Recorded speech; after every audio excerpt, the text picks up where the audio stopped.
Ano po ang kanyang panawagan? Come to me, to all who weary burden, and I will give you rest. Matthew 11:28, magsiparito kayo, kayo napapagal at nabibigat ang lupa ng inyong pasanin, at kayo bibigyan ng kapahingahan. Mabuhay City, narito kami para sabihin sa iyo, mahal ka ng Diyos. Narito kami, kaya mo magtagumpay kung mayroon kang Diyos. May pag-asa pa, di pa tapos ang Diyos sa buhay mo. May pag-asa pa, hindi pa tapos ang Diyos sa buhay mo.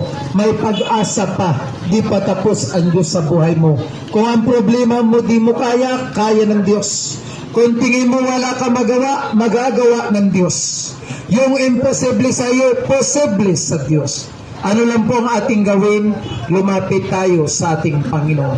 Kaya ngayong gabi, bago kami tuluyang magtapos, umalis sa lugar na ito, naabot ka ng pampalakas sinig na ito, kaibigan, nais kong sabihin sa iyo, hindi isang aksidenteng napakinggan ito, sinadya ng Diyos. Mahal ka ng Diyos sa gabing ito.